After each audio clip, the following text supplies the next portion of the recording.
सीमा विवाद को लेकर बड़ी खबर सामने आ रही है और ये एक अच्छी खबर है। दोनों देशों के बीच वास्तविक नियंत्रण रेखा को लेकर समझौता हुआ है। भारत और चीन फिर से पेट्रोलिंग को लेकर सहमत हुए हैं।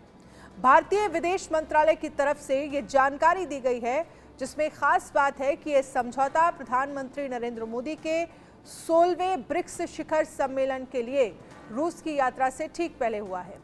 रूस में ब्रिक्स की मीटिंग 22-23 अक्टूबर को निर्धारित है। समझौतों के तहत देपसांग और डेमचोक में दोनों देशों की सेनाएं अपनी पुरानी जगह पर आ जाएंगी।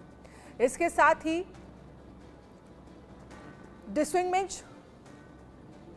डिसएंगेजमेंट के बाद बफर जोन में भी गश्त का रास्ता जो है वो साफ हो गया है। The agreement that has been reached, let me restate what I said earlier. I think what I have said speaks for itself and is fairly clear. There has been, you're aware of the events that took place in 2020 in several areas along the line of actual control. We've been in discussions with Chinese interlocutors, both at a diplomatic level, through the WMCC, as was mentioned earlier as well, and through the at the military level as well, through meetings of the military commanders at various levels. These discussions had in the past resulted in the resolution of standoffs at various locations. You're also aware that there were a few areas and few locations where the standoff had not been resolved.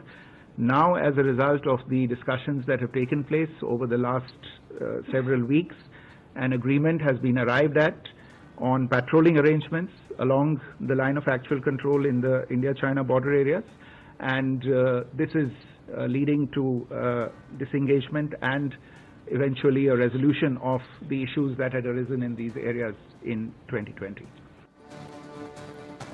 Ajay Jandiyal इस पर ज्यादा जानकारी के लिए हमारे साथ live जुड़ गए हैं। अजय, एलएसी विवाद को लेकर 2020 से जो सबसे बड़ा विवाद चला रहा है, जब हमने देखा भारत और चीन की सेना आमने सामने थी, जिसमें 20 जवानों की जान जो भारत की तरफ से गई थी और लगभग 40 से ज्यादा जवान जो है वो चीन की मारे गए थे।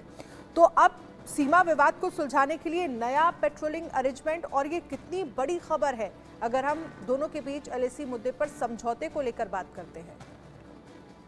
देखिए, सबसे बड़ी बात यह है कि जो भारत और चीन की सेनाओं के बीच पिछले 3 साल से लगातार जो टॉक्स चल रही थी, उससे ज्यादा समय से वो टॉक्स अभी कहीं कंक्लूजन तक पहुंच नहीं रही थी। चीजें सिर्फ बातचीत होती थी।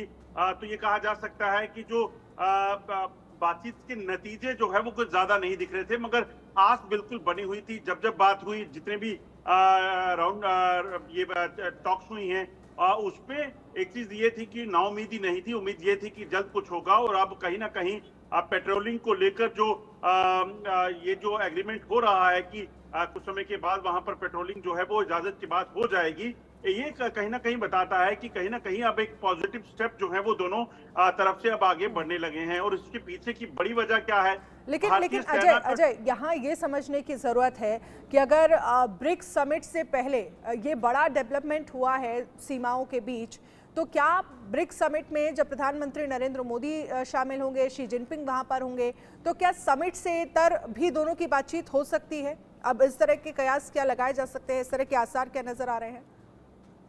देखिए, जब भी किन्हीं दो देशों में बातचीत होती है और खासतौर पे वो देश जब जिनमें कोई कॉन्फ्लिक्ट चल रहा हो, तो उसमें अगर कोई भी पॉजिटिव स्टेप का, जैसे ब्रिक्स से पहले ये टॉक्स हुई हैं और जो पेट्रोलिंग के लिए जो है वो राजी हुई हैं दोनों देश, वो बताता है कि कहीं ना कहीं अब जो ब्रिक्स सम्मेलन होगा उसमें जरूर ऑफ द जो पर्दे के पीछे जो है वो टॉक्स जरूर होंगी।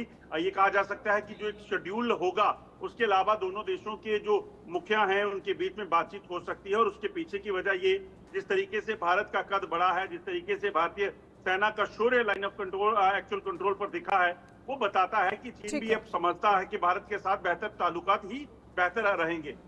चलिए अजय, बहुत बहुत शुक्रिया तमाम जानकारी